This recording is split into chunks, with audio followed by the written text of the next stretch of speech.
media after he makes brief remarks. I'll now turn it over to Dr. Alex Garza. Okay, thank you, and good afternoon, everybody. Thanks for tuning in for today's briefing.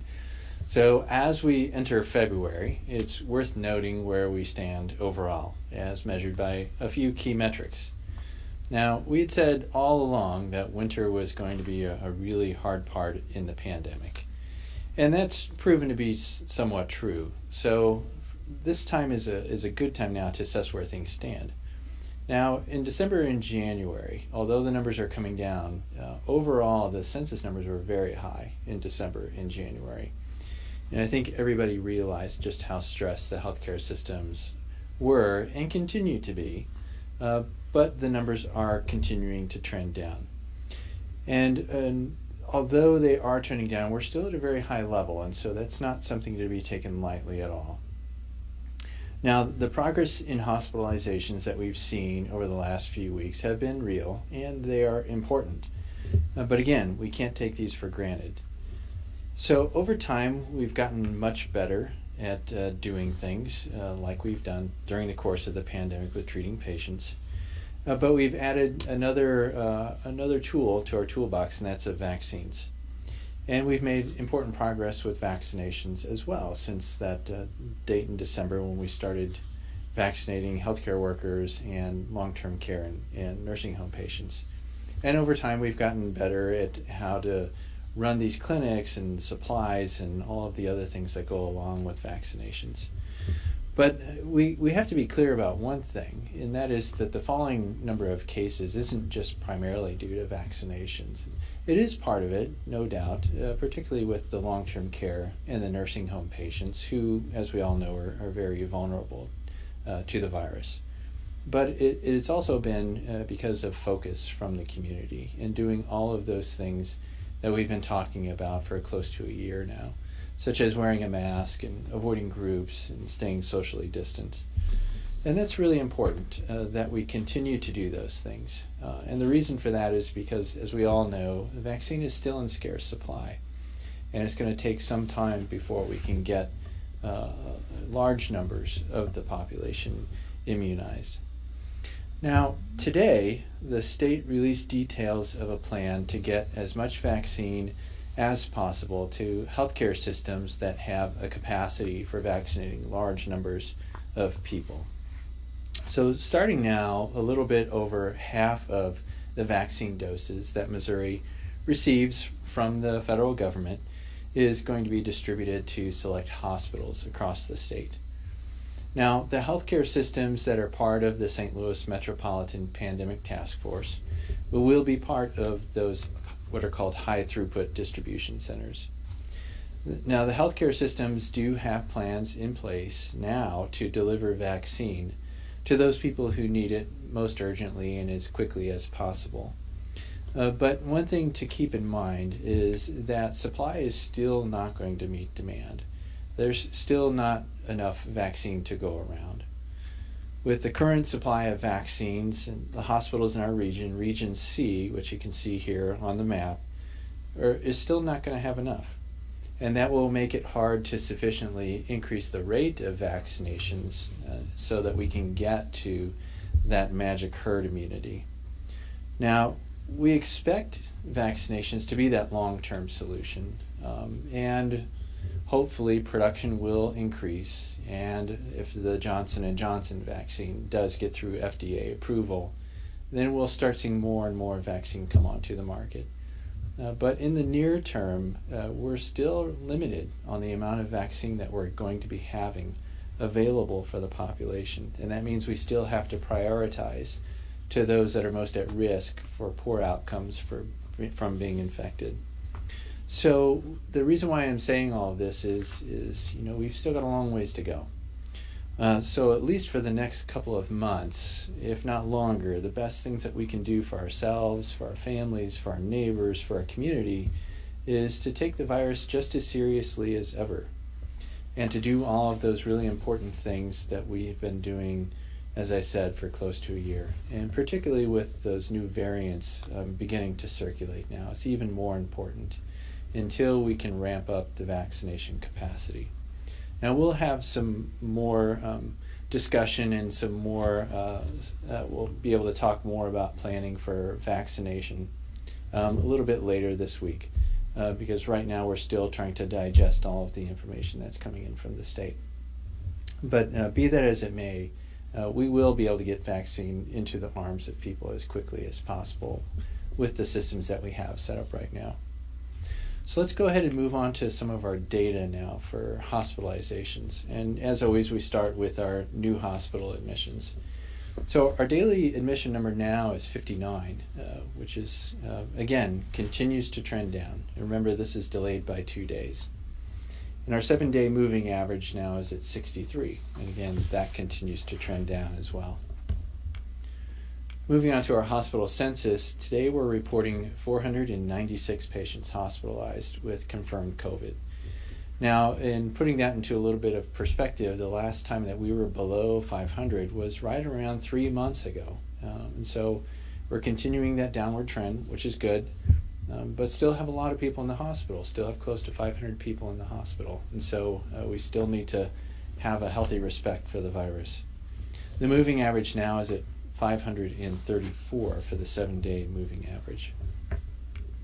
Doing a little bit of a deeper dive into our numbers, as I reported, we had 496 patients hospitalized with COVID today. 101 patients with COVID are in our intensive care units, and 75 patients with confirmed COVID are on ventilators today. Now we'll take a look at our suspected COVID patients. Again, those are patients who are waiting for a test result to come back. Today we're reporting 44 patients hospitalized with suspected COVID. We have 2 suspected COVID patients in our intensive care units, and we have 2 suspected COVID patients on ventilators today. Moving on to our good news slide, yesterday we discharged 55 patients from our task force hospitals, and that brings our cumulative total up to 17,829. And again, a big thank you to all of our healthcare workers and all of the staff who have helped these patients get well enough to get home to their family and friends. Unfortunately, we still are seeing some deaths, although they have come down as well. And so I think, as everybody knows, when we start seeing declines in admissions and patients in the intensive care unit, then we'll start seeing declines in deaths.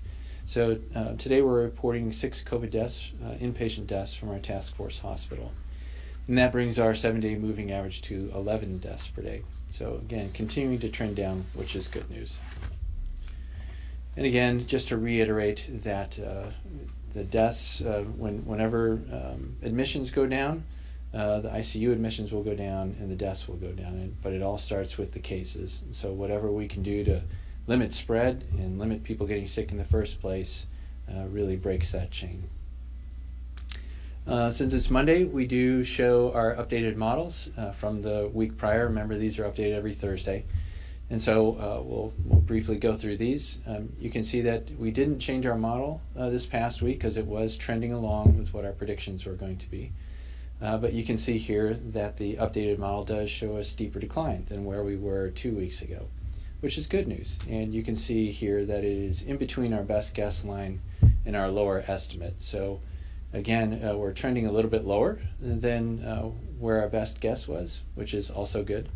But we still have quite a few patients in the hospital. So although we're trending in the right direction, we always want to be wary of that. That matches with the COVID cases. So these are people that are testing positive out in the community, which shows a decline really across the metropolitan area. There's no real areas that we have identified that are seeing an increase in the number of cases. Almost every county in the MSA is seeing a decline, which is good. And across the metro areas, across the state, this is a trend as well. And so most of the major metropolitan areas across the state are seeing similar declines. Now, some are going at a faster rate than others, but overall, most of the major metropolitan areas are declining as well. And then, as we've talked about before about the reproductive number, I'll get to that in these next couple of slides. Reviewing the scorecard as well, a couple of things that I wanted to highlight here, and this is really one of them. This is our percentage of patients that are occupying beds. And as you no doubtly followed, there were times where we were well above that red region, above that 20% mark for both our intensive care unit beds as well as our total inpatient beds. And these have both dropped below that red line. So they're both in still that yellow area, with the total beds right on the brink of getting down into the green area. They're 11.5% right now. But the intensive care unit beds have dropped below that 20% mark as well. And so that's good news, because that means it's giving some relief to our healthcare workers who have been working so hard throughout this pandemic. As I mentioned, our admissions continue to decline. So again, we're at that 7-day moving average of 63, still above our red line, but it is coming down. Our prevalence continues to drop as well. So if you remember a couple of months ago, we were about double where we are right now. So we're at about 5.2 right now per 1,000 people. Still a lot of people out in the community that have the virus, but it is coming down. And our weekly change in reported new cases is reflecting this as well. So remember, it's comparing the most immediate 14 days to the prior. And so if your immediate 14 days are decreasing, then that number is going to be green. And so that is trending down as well, so 17.5%. And more good news, our testing is dropping down as well. As you remember, it was getting up into those mid-20s, but now it's down to 12.6. And again, this is reflective of the healthcare systems data, so it doesn't include the public health data or the other testing centers. This is strictly healthcare systems data. But again, getting close to that 10% mark, so that's good news. And then the reproductive number that I was talking about earlier, a little bit easier to see this here graphically. We did drop down to that 0.8 mark, and it has trended back up slightly. So right now we're reporting around a 0.9. And remember, we want to keep that below 1 to interrupt transmission of the virus. And so again, doing everything that we need to do to prevent spread of virus until we can get large percentages of the population vaccinated. So in summary, we're making a lot of progress, but there's still many challenges that are out there, and we can't let our guard up right now. Now, we're going to be continuing to preach caution and prevention, and I also want everybody to recognize and keep in mind that the small businesses that are impacted by this pandemic, and so please do whatever you can to help them out as well. Ordering curbside takeout, we know that there's now extended hours and some indoor dining, so please help them out as much as you can. And they're going to need your help during these winter months more than they have in the past. And hopefully, spring is a couple of months away, so we still have some cold weather to get through. But let's see what we can do to help support them make it through till we get warmer weather, get more vaccine. And so that'll conclude my remarks, and now we'll take some questions from the media. You referenced earlier in the news conference the changes in vaccine distribution. How much of a change will this mean for our local hospitals' vaccine supply, and is this a significant increase? Yeah, so it's hard to answer the significant increase.